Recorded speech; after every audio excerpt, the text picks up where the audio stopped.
ইন্দোনেশিয়াতে সুহার্তোর যে ঘটনাটি আমরা দেখেছি 98 সালে যার পতন হলো, সেটাতে কিন্তু পরিবারতন্ত্র বা পরিবারের সকলেই দুর্নীতিগ্রস্ত হয়েছিল। এরপরে মিশরে আমরা দেখি যে মিশরে হোসনি মোবারকের যখন পতন হলো একই রকমভাবে কিন্তু তার পরিবার এটাতে যুক্ত ছিল। লিবিয়ায় মুয়াম্মার গাদ্দাফির ক্ষেত্রে একই ঘটনা ঘটেছে, জিম্বাবুয়েতে রবার্ট মুগাবের ক্ষেত্রে একই ঘটনা ঘটে।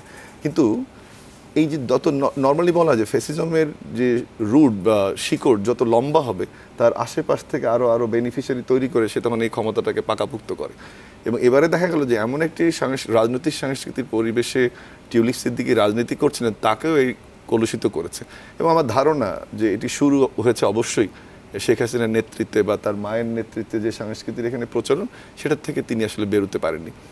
এবার ঘটনাটাতে যাই, এটা শিক্ষার কথা বললাম যে একটা ফ্ল্যাট নিয়ে আসলে আলোচনা শুরু, কিন্তু তার আগে যতদূর মনে পড়ে আমার যে গণভবনে যেসব জিনিসপত্র পাওয়া গেল, সেখানে টিউলিপ সিদ্দিকের নির্বাচনী প্রচারণা জিনিসপত্র, গুরুত্বপূর্ণ কাগজপত্র, এবং 5ই আগস্টের পরে বাংলাদেশে আরেকটি জিনিস বেশি আলোচিত হয়েছে, সেটি হচ্ছে যে আপনার রূপপুর বিদ্যুৎ কেন্দ্রের ক্ষেত্রে বলা হচ্ছিল প্রায় 390 কোটি বা 500 কোটি টাকারও রিপোর্ট আমাদের এখানে হয়েছে, সেটি কিন্তু বাংলাদেশে চর্চিত হচ্ছিল।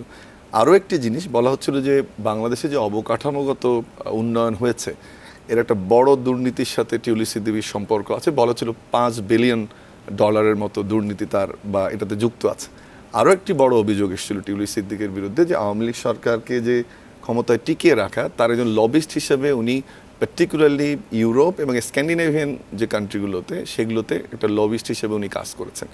একই সাথে আমরা জানি যে আমাদের ইন্টারন্যাশনাল কমিউনিটিও বাংলাদেশে যারা বসবাস করছে বাইরে, তারাও বাংলাদেশের রাজনীতিতে এক ধরনের ভূমিকা রাখে। বলা হয় যে টিউলিপ সিদ্দিকীর নেতৃত্বেই এই বাইরের যে আওয়ামী লীগের সংগঠন তার মূল নেতৃত্বে ছিলেন, এবং এই যে অর্থ পাচার এটাতেও তার একটা ভূমিকা রয়েছে। গত 2-3 সপ্তাহ আসলে জিনিসটা টালমাটাল অন্যদিকে চলে গেল যখন ইংল্যান্ডের পত্রিকাগুলোতে এটা নিয়ে রিপোর্ট হওয়া শুরু করলো। ইন্টারেস্টিংলি যে ফ্ল্যাটটার কথা বলা হচ্ছে যে ফ্ল্যাটটি তাকে একজন কিনে দিয়েছেন দুজন ব্যবসায়ী, এবং ওই সময়ের মূল্য প্রায় 2,50,000 বা 2,43,000, তিনি মিথ্যা তথ্য দিয়েছেন এমন একটি কথা এসছে। এবং যেটা বলা হয় যে অফশোর কোম্পানির বিরুদ্ধে সবসময় অভিযোগ থাকে, এটা অফশোর কোম্পানির বিরুদ্ধে কেনা। এবং ভার্জিন যেটা আমরা কেলেঙ্কারি জানি যে পানামা পেপারসের মধ্যেও কিন্তু তাদের নামটা এসছে। আর একটা হচ্ছে এলাকাটা গুরুত্বপূর্ণ। আমি ইংল্যান্ডে পড়ালেখা করেছি, ওই সূত্রে এই এলাকাটি হ্যামস্টিড আমার ঘোরার সুযোগ হয়েছে।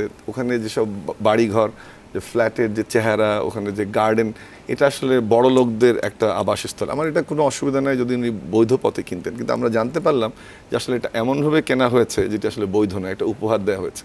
সো এত বড় উপহার সবসময় সন্দেহের সৃষ্টি করে। আবার আরও একজন ব্যবসায়ীর পুত্রের নামে শায়ান এফ রহমানের বিরুদ্ধে একই অভিযোগ এসছে যে একেবারে উনি তো আবার ব্রিটিশ রাজতন্ত্রের মধ্যেই ঢুকে গেছেন।